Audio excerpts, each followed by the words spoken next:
Yo, what's up? What's up? It's the Hungry Millennial back again with yet another proactive pragmatism. Today's proactive pragmatism, I'd like to talk about overconfidence. And we're talking about overconfidence in a position versus experience, which I believe that the two run neck and neck. However, so here's a downside to experience. With experience, typically people get very complacent with how things were or how they should have been. And so I've seen a lot of leaders, including myself, so conducting missions and things like that, the variables every time you take over a mission, even though it's a different day, the variables can still change. And so that's where you have to be very flexible and resilient, because you can plan all you want, but once the wheels get turning on a mission or an operation, there are variables that you can't control. And so you're going to have to reset and contain your ego, because your ego is wanting to say, hey, well, we do it this way, we do it that way, we do it that way. But let's be honest, Murphy's Law, what can go wrong will go wrong. And so if we don't adjust and adapt to the circumstances at the moment, or the new task that we're being brought to and the new variables, we're setting ourselves up for failure. And in my line of work, when you decide that you're not going to adapt or make the necessary adjustments outside of your ego, people can die. People may get killed, right? Casualties, things of that nature, right? And so it becomes very, very dangerous for a leader in those positions to rely too much on experience, because from what I've heard, right? So I've heard that different deployments bring different variables, no matter what. You can't plan or benchmark off of old information, because once you start benchmarking off of old information, you're already 3 steps behind.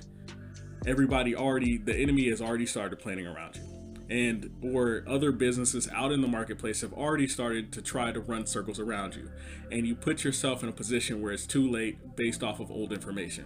So I've had to adopt a methodology of leadership where I ask questions, and then I ask other people questions, and then I ask even more questions, so that way I can build a clearer picture for my soldiers and for the people that I manage and for the people that I lead, whether it's management or those different things. That way I can build a better plan that's going to fit the current circumstances.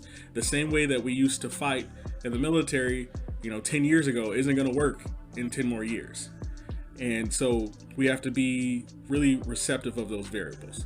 And then you also have, so here's the other side of overconfidence, position.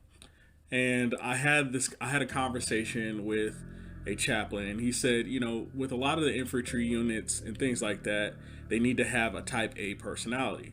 But I've also seen those type A personalities go astray because they decided they don't want to listen to other people. And as leaders, it's very hard. Leadership can be very trying because of the fact that there are people that have proven in time that they can't handle certain tasks. However, a lot of those individuals that you are in charge of, it's your responsibility to help them grow, help them develop, and help them change.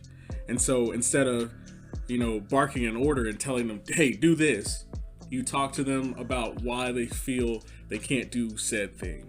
You talk to them about the variables surrounding the mission or the operation or the day, even if it's at, a local restaurant, the McDonald's, whatever.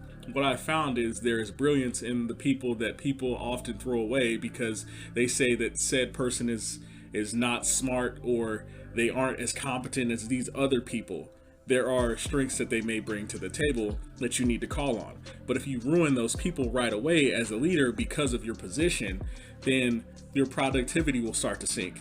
Even the people that you feel are productive and you want to get to work for you, you don't realize how you disrespecting their fellow peer may lose a lot of respect for you in their eyes, because when even it doesn't matter if you like the organization, you're one unit. And me being in the position that I am as a leader, it's one of those things where these are all my people. These are all my soldiers. No matter what they do, no matter what decisions they make, no matter how they jump outside the box, I still have to cater to the individual soldier because they are the people that execute the mission. I am nothing without my troops. I am nothing without my soldiers. So that being said, I have to make sure that they're getting the development that they need, even if they don't like it, even if they don't feel like it's relevant at the time, that they're getting that development, and I am mixing that with a little bit of leverage for the things that they're passionate about, right? So, for instance, I try not to take up too much of a soldier's time because a soldier's time is one of the only things that motivates them these days, because we're kind of reaching a realm with the military and just in society where the old way of yelling at people to get things done doesn't work. People completely shut down. I remember there were things that I wanted to accomplish in the military, but because somebody didn't try to get to know me, right, and started yelling and started sending out taskers and started utilizing rank to try to bolster some motivation, it forced me to want to shut down, to not want to follow said leader. And it creates a toxic environment because also those people feel like they're not being heard. In the military, based off of the positions that I've been in charge of people who are well into their 30s, late 40s, all the way down to individuals who are 17, 18 years old. And in those positions, I have to be able to cater to the age demographics, also be able to cater to different ethnicities, be able to cater to different orientations. So I've had to curtail the things that come out of my mouth because the jokes that used to be okay are no longer okay. And there are a lot of reasons for those reasons, and I totally respect a person's decision to say, hey, this makes me feel uncomfortable. Please don't say these things. Please don't do these things. And I do my best. It's not perfect, but I do my best to clean up expectations with my soldiers as well. Hey, don't say that. Hey, we don't rock like that. They go low, we go high. Even though they have confrontation, we're not going to involve ourselves in those confrontations because we respect ourselves, the rank, and the military and our occupation too much to stoop to their level. And so often there is the chaos between experience and rank and position, because so what will happen is what I try to do with the leaders that are underneath me is I try to use one to develop another. I try to use their skills and their background that they come together and see where they fit. But a lot of times that takes detachment from the situation, from the scenario, from the mission. That takes allowing them to fail so that they know when I come around and we have this conversation, I have given them the opportunity to fail. Now it's time to rectify the situation and move forward and figure out what solutions we can put in place to accomplish the mission, the task, whatever admin thing it may be, even in general management. I had to allow my assistant managers to take control over the stores. Some of the worst scenarios that I've had is, so as a leader at a higher level, you can become way too controlling. And so what happens in that realm is a lot of soldiers and a lot of employees, what they won't do is they will wait for you to give them guidance because you have not invested in them and taught them how to think for themselves. One of the greatest leadership lesson I've learned is, in order to take things off your plate, to see, months and days ahead, to see what needs to be accomplished, you have to give your employees, your soldiers, your troops, your leaders that are underneath you, you have to give them ownership, give them buy-in. This is theirs, right? Even if the plan doesn't look like how you would put it together, let it be their plan. And then you do a review of, hey, how did this go? One thing that I like about the military is we do counselings. So in counselings, you can reflect and say, hey, I saw you do this. This was awesome. But hey, we need to tighten up on these things. What are your goals? How do those line up with the mission? How can I help you accomplish those goals so you feel like your leaders care about you and they are investing in you? Because my number one goal is to invest into the soldier, but at the same time, it takes detachment.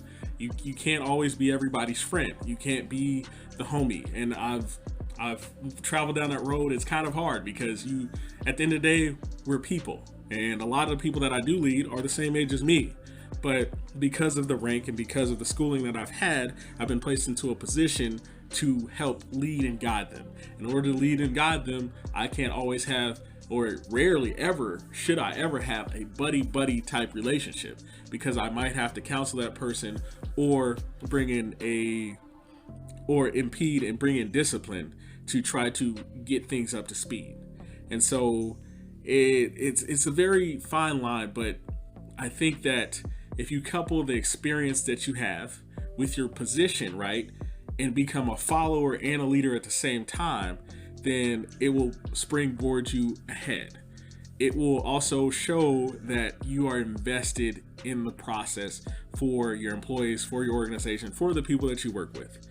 And this is something that I struggle with all the time, but I want you to get it, and I want you to be able to detach yourself from, oh, I've got the experience, and detach yourself from, hey, I've got the position, I'm in charge. Nobody likes that guy. I'm sorry.